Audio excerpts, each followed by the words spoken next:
And for more on this latest aerial takedown today, let's welcome in Hal Kempfer, CEO of Global Risk Intelligence and Planning, also retired Marine Intelligence Officer. Lieutenant Colonel, thank you so much for being here. Thank you, Natasha. Now, Pentagon and other officials saying that the last 3 objects shot down were much smaller than that spy balloon downed off the South Carolina coast last weekend. So if not balloons, what could these objects be? Well, Natasha, I haven't really ruled out balloons completely, but they're a smaller balloon. They're smaller in shape. There's been some thought that they might be sort of a hybrid or maybe a dirigible of some sort because of their size, their shape, how they're flying. Because of their persistence, their long duration in flight, it's assumed that they have some sort of lighter than air characteristic, which allows them to save a lot of energy in flying. So they're not balloons per se, but they might be more like a mini Zeppelin, if you will, but a dirigible or something like that, or maybe a small blimp is very likely. Is our tech up to the task, or is this series exposing that we need to do better? Well, it's our tech, and it's also how we watch. We haven't been looking for small balloons that closely, so we're adjusting how we're looking at things. I mean, there has been some thought that now that we're looking so hard, we're starting to see things that might already have been there that we just weren't noticing quite as much, and so we're reacting to that. But the way these things are rolling out, it looks like it might be something coordinated or deliberate to test our air defense systems, to test our air identification systems. And so we're going to be making some adjustments. May not be putting in new radars as much as what we look at in the sky. We're going to look at a lot closer in ways that we didn't before. Okay, and regardless of where these last objects originated from, as the world is watching this unfold, is there any concern that China is gleaning information about our ability to respond to events like this? And what are they learning about our capabilities? Well, Natasha, they're learning what we do as we respond. They certainly learned something from yesterday. This object shot over Lake Huron was something that was obviously inferably seen over Montana, which caused the FAA to do the stop, if you will, of air traffic because it was in that commercial air traffic zone.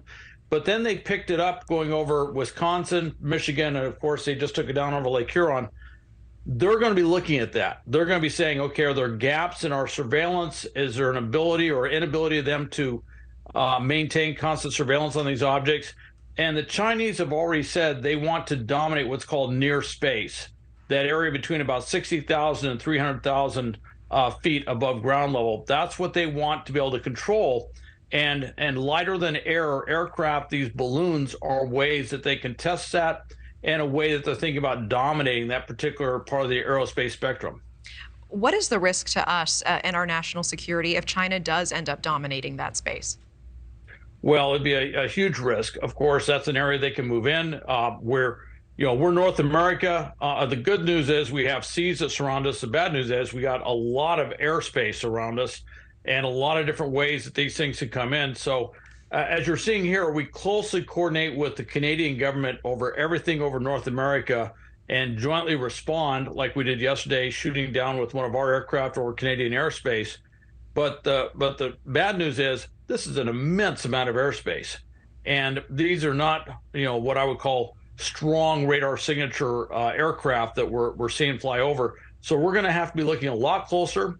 We're going to have to pretty soon start triaging to figure out what we're going to go up against. If they were to swarm balloons, we could have so many balloons potentially that we may have to figure out what it is that's worthwhile actually going out. That's something that the Chinese are probably testing, presuming these are Chinese. We don't know yet. They could be Russian, North Korean. We just don't know. And these missions and missile launches are not cheap either. Can you talk a little bit about the cost of all of this, and what can the U.S. do to take these items down without these big taxpayer bills? Well, one of the things we're doing now is we're taking them out with F-22, F-16s. Those are very expensive aircraft just to fly.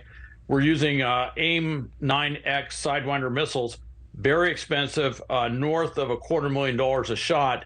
And then we're looking at some of these things are shooting down, these dirigibles or small balloons or something, or blimps. And frankly, the cost of those is certainly much less than $250,000. So we're just not quite sure if this is the most effective way. Now, we do have things like lasers, and I'm sure the Chinese are truly interested in how we might employ lasers for shooting things over the ground. They know that we can put them on ships. They know we have this capability. They probably don't know what our capability is for coverage across North America, but they're curious. And of course, one of the ways to find that out is to put a lot of balloons up and see what we do. All right, Lieutenant Colonel Hal Kempfer, thank you so much for your context and time. Thank you for watching. Go to newsnationnow.com to find News Nation on your television provider. And don't forget to click the red subscribe button below to get more of News Nation's fact-driven, unbiased coverage.